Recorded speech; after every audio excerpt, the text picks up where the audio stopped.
Jakuradhor Massacre Da Chennaba Kuki khutlai paiba shing phagattuna logi matung inna Cheirak Piyu Haiba demanda Uripok Apunba Lup amasung Uripok Nupi Apunba Lup na Uripok Canteen Corner da chathariba Khuthang Chara Henba Khongjang ngasi thana Numit 34 Sukhre Khongjang aduda ngasi ayok sorbon thingyal haurungbomgi miyamna saruk yakhi nungthildana ahanthem ningthau khongjam laikai gi miyam amadi taragi jaisu member singna saruk yari aduga numidangdana Uripok huidrom laikai gi miyamna saruk yagani haide Khuthang Chara Henba Khongjang aduda saruk yaraduna taragi jaisu chairman khaidem manin hai micham miyam da chatharakpa terrorism gi thawung sing asigi mayokta amadi thawung sing asigi matangda chumba wayal fangalu haiba demanda UAL amasung UNAL na changsil lakliba numit humfuma thwini suraba Khongjang asida solidarity utba oina ngasi saruk yabni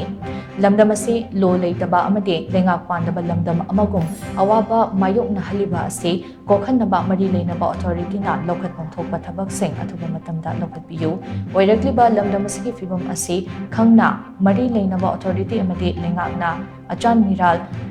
michang mikhai naidana action lokhatpagi tangai fadaba lei hauzik thengnariba lana sida maitai singna kuki furukki mipum khurimakta maral siba leite maral leisadaba kuki furukki mioi kaya so kuki kholai paiba singna chatharakpa terrorism gi thawung sing aduna tampaki mafam singda ingna chikna leiba ngamhandabane maitai singna su national highway sing yauna kuki singna khundaba mafam sing pauduna chatpa ngamhandriba ase Indian constitution na piba right to free movement khungoinabane lamdam asigi miyam asi center na India ki citizen amagum uba ngamdana leiriba thawung sing ase makhatana chathaduna leirabade afaba oirakloi hainasu mahak makhatana phongdukhi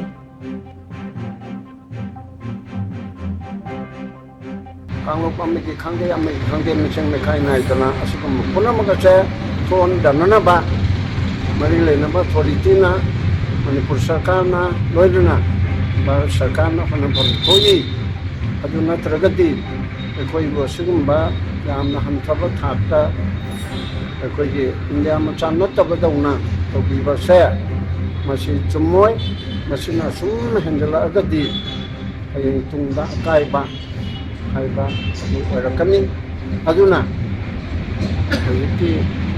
ain kaiba thab toriba act of terrorism yam nipun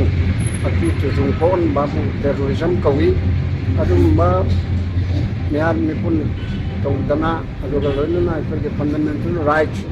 Indian constitution de yauri ba chatok session da free movement de ndaba